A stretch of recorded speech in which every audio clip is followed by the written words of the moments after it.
मेरा नाम अंकित है। मैं एक गांव का रहने वाला था। बचपन से ही हमारे घर में बहुत ज़्यादा गरीबी थी, जिसकी वजह से हमें 2 वक्त की रोटी भी नसीब नहीं होती थी। मैं अपने माता पिता का इकलौता बेटा था। मेरे पिता किसान थे और खेती बाड़ी करके हमारा घर चल रहा था। मैं भी अपने पिता के साथ खेती में उनका हाथ बटाया करता था। एक दिन मेरे पिता की अचानक ही बहुत ज़्यादा तबीयत खराब हो गई। उस वक्त मैं 14 साल का था। पिताजी की इतनी ज़्यादा तबीयत खराब हो गई थी कि उनको हॉस्पिटल ले जाना पड़ा और पिताजी के इलाज के लिए काफ़ी सारी पैसों की ज़रूरत थी। हम लोग तो गरीब थे, हमारे पास इतने ज़्यादा पैसे नहीं थे। डॉक्टर ने कहा कि ऑपरेशन होना बहुत ज़रूरी है, वरना ये नहीं बच सकेंगे। माँ के पास जितने भी जेवर थे सारा बेच दिया और पिताजी के इलाज में वे सारे पैसे लगा दिए।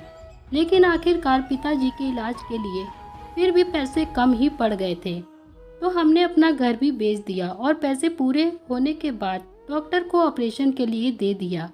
लेकिन ऑपरेशन होने के बाद भी मेरे पिता नहीं बच सके। वे हमें छोड़कर इस दुनिया से चले गए। हम लोग किराए के घर में रहने लगे थे। गांव के आस पड़ोसी ही हमारी थोड़ी मदद कर रहे थे। पिताजी की मौत को अभी 20 दिन ही गुजरे थे कि अचानक मेरी माँ भी सदमे से इस दुनिया से चल बसी। मेरी माँ अपने पति की मौत का सदमा बर्दाश्त नहीं कर पाई और इस गरीब भरी जिंदगी को नहीं देख सकी और इस दुनिया को छोड़कर चली गई। मैं 14 साल की उम्र में ही अनाथ हो गया था। गांव के लोग ने काफ़ी दिनों तक मुझे खाना पानी दिया, लेकिन गांव में भी सारे लोग गरीब थे, कोई मेरी मदद कब तक कर सकता था। एक दिन मैं नौकरी की तलाश में निकल पड़ा। फिर मैंने सोचा कि शायद गांव में तो मुझे कोई नौकरी नहीं मिल पाएगी, इसीलिए मैं स्टेशन जाकर ट्रेन में बैठ गया। मुझे नहीं पता था कि मेरी मंजिल मुझे कहाँ लेकर जा रही है। ट्रेन में मेरी मुलाकात एक 25 साल के लड़के से हुई। वे मुझसे मेरे बारे में पूछ रहे थे कि तुम्हारे साथ कोई नहीं है, तुम इस ट्रेन में अकेले ही बैठे हो। लेकिन उनको मैं क्या बताता कि मेरे माता पिता दोनों ही मुझे इस दुनिया में अकेला छोड़कर चले गए। उन्होंने मुझसे कहा, अगर तुम्हें कोई परेशानी है तो तुम मुझे बता सकते हो। मैंने उनको बता दिया कि मैं किस तरह से अनाथ हुआ और किस तरह से मैं नौकरी की तलाश में इधर से उधर कर रहा हूँ। उस लड़के का नाम समीर था। उन्होंने मुझसे कहा, मेरे घर में नौकर की ज़रूरत है, क्या तुम मेरे घर में नौकरी करना पसंद करोगे? मैं गुजरात में रहता हूँ, मैं तुम्हें अपने साथ अपने घर लेकर जाना चाहता हूँ। वहाँ पर तुम्हें खाने पीने के लिए खाना मिलेगा और यहाँ तक कि रहने के लिए तुम्हें कमरा भी दे दिया जाएगा। मैं उनकी बातें सुनकर बहुत खुश हो गया था, क्योंकि इस दुनिया में मुझ जैसे गरीब को कोई नहीं समझता। मैंने सोच लिया था कि अगर वे मुझे अपने घर में कितना ही घटिया काम भी करवाएंगे तो मैं उनके घर काम करने के लिए तैयार हूँ। इस तरह से मैं उनके घर चला आया। उन्होंने मेरी मुलाकात अपनी 30 साल की बहन से करवाई, जो कि जवान थी और अभी तक उनकी शादी नहीं हुई थी। वे अकेली ही रहती थी। साहब ने बताया कि वे लंदन में नौकरी करते हैं और वहीं पर रहते हैं। उनकी बहन यहाँ इस घर में अकेली रहती है, इसीलिए वे चाहते हैं कि मैं घर में उनके नौकर बनकर रहूं और उनकी सेवा करूं। मैं साहब की बात को अच्छी तरह से समझ गया था। घर बहुत बड़ा और अच्छा बना हुआ था। मैंने अपनी ज़िंदगी में इतना बड़ा घर कभी नहीं देखा था। मैं उस घर में जाकर बहुत खुश हो गया था। मुझे वहाँ पर रहने के लिए एक क्वार्टर भी दिया गया था। मेरे दिन अच्छे गुजर रहे थे। मेरा काम घर के सारे काम करना होता था, क्योंकि घर में ज़्यादा लोग नहीं थे। घर में सिर्फ साहब की बहन यानी कि बड़ी मैडम थी। साहब से उम्र में 6 साल बड़ी थी और वह सारा दिन अपने कमरे में ही रहती थी। अपने कमरे से कभी बाहर निकलती तो सिर्फ किसी के घर आने जाने के लिए ही निकलती थी। घर में उनकी बहुत सारे दोस्त भी आया करते थे। उस घर में मुझे सब टाइम पे मिलता था। खाना बनाने के लिए भी एक नौकरानी रखी हुई थी, जो मुझे भी खाना दिया करती थी। वहाँ पर रहकर मेरी ज़िंदगी अच्छी गुजर रही थी। काम करने के साथ साथ मुझे दुनिया के सारे आराम भी थे। साहब हर 2 महीने में गुजरात आया करते थे। यहाँ रुकने के बाद फिर से लंदन चले जाते थे। देखते ही देखते मैं 21 साल का हो गया था। लेकिन एक बात मेरे समझ में नहीं आई थी कि बड़ी मैडम की अभी तक शादी क्यों नहीं हुई थी। ना ही कभी वे शादी करने के लिए बात करती थी और ना ही कभी साहब उनकी शादी का कोई जिक्र करते थे। दोनों भाई बहन अच्छी तरीके से बातें भी करते थे। साहब लंदन से बहुत सारा पैसा कमा कर लाते थे। सुना था वहाँ पर उनकी बहुत बड़ी कंपनी है, जहाँ उनका बहुत अच्छा बिजनेस चल रहा है। लंदन के अलावा अलग अलग शहरों में भी जाते रहते थे। मेरे साहब बिजनेस के सिलसिले में फ़्लाइट से एक शहर से दूसरे शहर सफ़र करते रहते थे और अब की बार जब से वह गए थे तो 6 महीने से लंदन में ही रह रहे थे। घर में साहब की बहन यानी कि बड़ी मैडम मौजूद थी। साहब जब यहाँ पर आते थे तो सुबह देर से ही उठने की आदत थी और इसीलिए मैं भी बंगले में सुकून से ही आया करता था। साहब बहुत ही अच्छे इंसान थे, उनका बहुत ही बड़ा बिजनेस था। मैं अकेले यहाँ पर सिर्फ बड़ी मैडम के साथ रहता था। साहब को मेरी यह बात बहुत अच्छी लगती थी कि मैंने बड़ी मैडम का बहुत अच्छे से ध्यान रखा हुआ है। साहब का मुझे घर में रखने का सबसे बड़ा मकसद तो यही था कि मैं घर में रहकर बड़ी मैडम की देखभाल करूं। इतने बड़े बंगले में अकेली बड़ी मैडम के लिए ज़्यादा काम नहीं करना पड़ता था। मैं सुकून से अपनी नौकरी कर रहा था। मेरी नौकरी यहाँ पर लगे हुए 7 साल हो गए थे और मुझे इस घर में किसी तरह की कोई परेशानी नहीं हुई थी। ना ही कभी मैंने बड़ी मालकिन को और साहब को शिकायत का मौका दिया था। साहब को लंदन में रहते रहते भाषा बोलने की आदत हो चुकी थी। वह कभी कभी बंगले पर आने के बाद लंदन की भाषा में बात किया करते थे और इस वजह से मुझे भी कुछ वहाँ की भाषा समझ आने लगी थी। इतने सालों में साहब ने मेरे अच्छे बुरे मेरे बहुत साथ दिया था कि मैं साहब का सबसे बड़ा वफादार नौकर बन चुका था। और जब कुछ महीने पहले साहब लंदन से वापस लौटे तो अकेले नहीं थे। यह सब देखकर हम बड़े हैरान हो गए थे, बल्कि उनके साथ एक खूबसूरत सी लड़की भी मौजूद थी। साहब ने मुझे बताया कि आज से वे घर की मालकिन है, क्योंकि साहब को लंदन में रहते रहते उनसे मोहब्बत हो गई थी और उन्होंने उनसे शादी कर ली थी। और अब यह खबर सिर्फ मेरे लिए ही चौंका देने वाली नहीं थी, बल्कि बड़ी मैडम भी हैरान रह गई थी, क्योंकि वे उनके छोटे भाई थे और उनके इकलौते भाई ने उन्हें बिना बताए अपनी मर्जी से शादी कर ली थी। साहब की बड़ी बहन यानी कि बड़ी मैडम की शादी अभी तक नहीं हुई थी, लेकिन उन्होंने अपनी शादी कर ली थी। यह बात बहुत चौंका देने वाली लग रही थी और इस बात का गुस्सा बड़ी मैडम के चेहरे पर साफ साफ नजर आ रहा था। वे अपनी दुल्हन को घर लेकर आ गए थे तो बड़ी मैडम ने उनको एक्सेप्ट करने से मना कर दिया था। उनका कहना था कि लंदन की लड़कियां गुजरात की लड़कियों से बहुत अलग होती हैं और लंदन की लड़कियों को पत्नी बनाना बहुत बड़ी बेवकूफ़ी होती है। बड़ी मैडम बहुत ही पढ़ी लिखी थीं, इसीलिए उन्हें दूसरे शहरों के बारे में बहुत जानकारी थी। उनका कहना था लंदन की महिलाओं के तौर तरीके और रंग ढंग हमसे बहुत ज़्यादा अलग होते हैं और साहब की पत्नी के बारे में बड़ी मैडम कुछ नहीं जानती थी कि वे किस तरह की फैमिली से बिलोंग करती हैं। लेकिन जब उन्होंने अपने इकलौते भाई की मोहब्बत देखी तो वे मान गईं और फिर धीरे धीरे उसको एक्सेप्ट कर लिया। लेकिन बड़ी मैडम ने अंदाज़ा लगाया कि मालकिन के आने के बाद न सिर्फ घर का माहौल बदला था, बल्कि खाना भी बदल गया था। मालकिन यहाँ आने के बाद बड़ी अजीब अजीब हरकतें करने लगी थी। एक दिन जब सुबह उठकर मेरी आंखें खुली तो मैं मालकिन को नाश्ते की टेबल पर बैठी हुई देखा। वो मेरा इंतज़ार कर रही थी और उनको देखते ही मेरी जान निकल गई थी, क्योंकि नाश्ता बनाने की ड्यूटी मेरी थी और खाना नौकरानी बनाया करती थी दोपहर और रात का। मेरी मालकिन को इतनी सुबह उठने की आदत थी या रात भर वह सोती ही नहीं थी। मैं जब भी मेरी मैडम से उनके बारे में बात करता तो वह मुझसे यही कहती कि वह लंदन की औरत है और यहाँ हमारे शहर में नए नए तौर तरीके हमसे बहुत अलग हैं। तुम चिंता मत करो, कुछ दिनों में सब कुछ ठीक हो जाएगा। साहब के कहने पर मैंने लंदन के जैसा खाना भी पकाना सीख लिया था। उनकी भाषा भी सीख रहा था, क्योंकि मेरे साहब अक्सर लंदन की भाषा में बात किया करते थे। मालकिन रोज़ सुबह डाइनिंग टेबल पर बैठ जाती थी और नाश्ते में हर वो चीज़ लेती थी जिनसे उन्हें ताकत हासिल हो।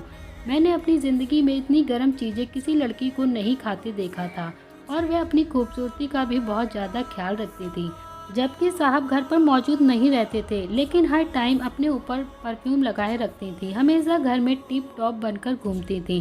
साहब ने उनको एक घोड़ा लाकर दिया था और उनको अपने नए घोड़े से बहुत लगाव हो चुका था और वह हमेशा उसके साथ अपनी तन्हाई में टाइम गुजारने लगी थी। जब वह घोड़े के साथ बिजी होती थी तब वह हमें भी वहाँ पर जाने की परमिशन नहीं होती थी। साहब को गए हुए 6 दिन गुजर चुके थे। तभी एक दिन घोड़े की आवाज़ पर मैं अपने कमरे से बाहर निकला। मेरे होश उड़ गए कि मेरी मालकिन घोड़े के साथ मोहब्बत और लगाव कर रही हैं।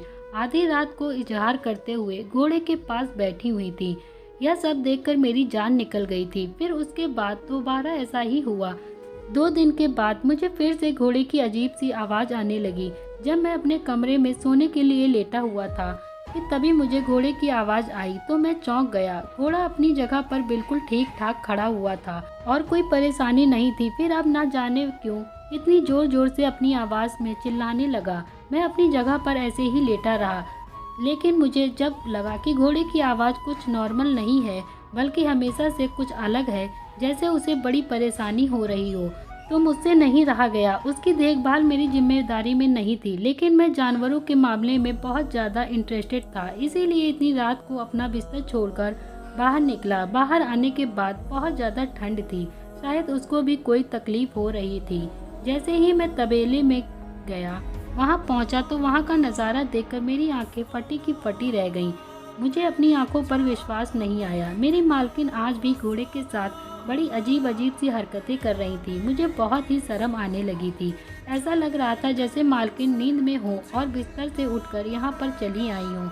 मालकिन तो बहुत खूबसूरत थी, उनके काले लंबे बाल कमर पे थे, वे बिल्कुल एक परी लग रही थी। शायद वो अपने होश में नहीं थी। मेरी मालकिन के अंदाज में और रात में इस टाइम घोड़े के पास होने वाली बात न जाने मुझे क्यों सोचने पर मजबूर कर रही थी। वह घोड़े की कमर पर हाथ फेर रही थी और उसे गले लगा रही थी, घोड़े को संभालने की कोशिश कर रही थी। मुझे ऐसा लग रहा था जैसे घोड़े के साथ ज़्यादा लगाव हो गया हो। लेकिन आधी रात को मालकिन रोज क्यों आती थी? कुछ देर बाद मैंने मालकिन की ऐसी हरकतें देखी जिसको देखते ही मेरे होश उड़ गए थे।